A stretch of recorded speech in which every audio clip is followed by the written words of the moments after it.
Well, howdy there, Internet people. It's Bo again.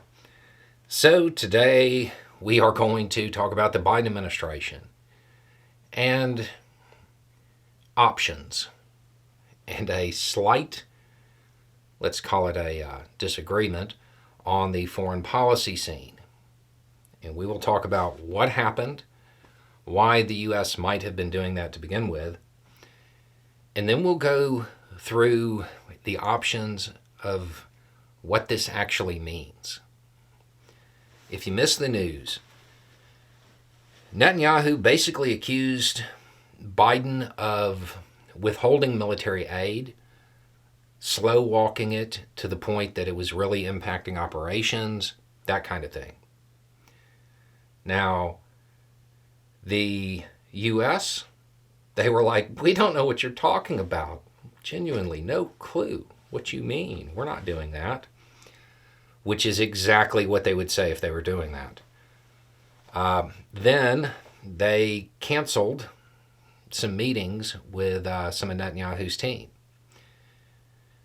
During this process, Netanyahu released a video where he is speaking, and it certainly seems as though it is created for public consumption. And we'll go through all of this. Now, the obvious question for those who haven't been following this storyline, why would the U.S. be slow walking aid? Well, we know they were doing it. You had a number of statements kind of off the cuff at different points where it made it incredibly clear that it was happening to some degree. Why? On the foreign policy scene, if your ally asks you for military aid, you don't want to say no. It's bad form to say no. Something that occurs at times, if you believe your ally is making a mistake, is you say, okay, but it just takes a really long time to get there. And the hope is that cooler heads prevail. Again, we know this was happening to some degree. However, I don't think anybody believed it was happening to the degree that would create that video, that would create a situation where Netanyahu would go public and say they're holding out on us, because that would also be bad form. You have a number of options here. If you believe that Netanyahu is being genuine in that video, and that it is impacting operations. The first option is that it's just a logistical failure. It wasn't intentional, it was just a logistical failure. Incredibly unlikely, because he said this was going on for months. That is incredibly unlikely, but you have to entertain it as a possibility. The next option would be that Biden was doing way more as far as slowing it down than anybody thought. Even those people who were giving him the most benefit of the doubt, way more than even they thought. Because this is not something that would occur going public like this. It wouldn't occur over it being just slow enough to be felt, which is what most people assumed the Biden administration was doing. It would be slowed to the point that it is impacting military operations. Biden intentionally doing that from the beginning, that seems unlikely. I don't think that's it, but you have to entertain it as a possibility. If that is what's been going on, there's going to be a whole lot of people that owe him an apology. The next option would be that the Biden administration started it the way everybody believed, just delayed enough to be felt, but not really impact anything. And then every time that Netanyahu thumbed his nose at the administration, well, they slowed it down a little bit more. That is more likely than the other two options. Then you have the fourth option when it comes to believing that Netanyahu is being genuine here, and it really is impacting things this much. And that's that Biden looked at his staff and was like, slow it down a little bit. And his staff looked at their staff and was like, slow it down a little bit.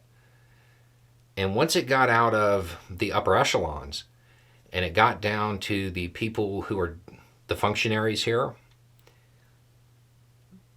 they were like, you want us to slow it down a little bit? Bet. And they slowed it down a whole lot, more than Biden intended.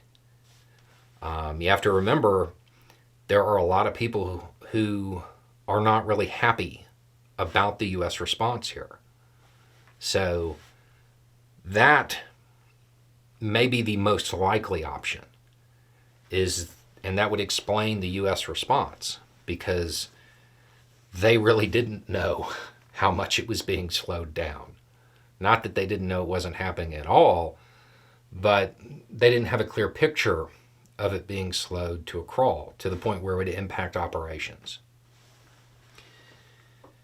Then you have to consider what it means if Netanyahu is not being genuine in that video.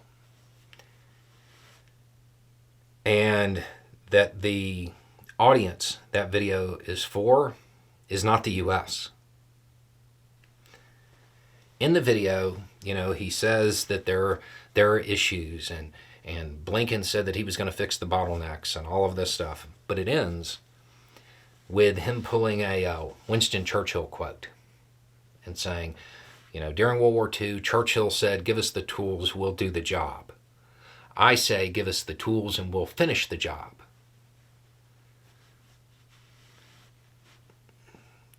Right now, Netanyahu has a lot of, let's just call it discord within his government. If you don't know, the war cabinet broke up.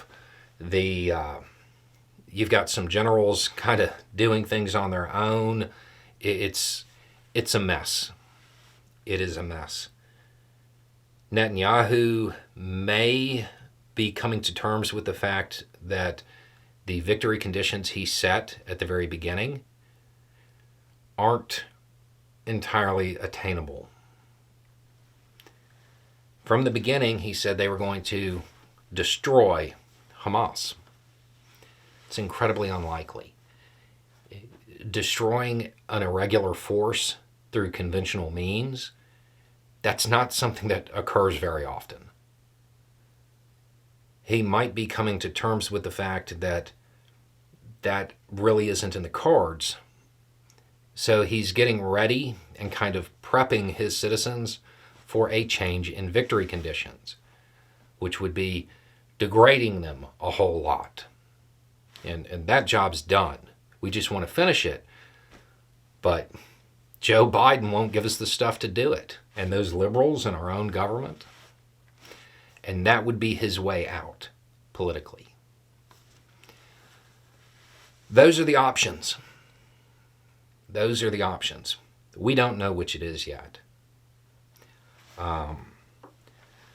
This is one of those things. There are definitely going to be more developments about this. I will put some links down below to videos about the U.S. slow walking it and about the victory conditions and how that works. It's a big development, but we don't really know what it means yet. Anyway, it's just a thought. Y'all have a good day.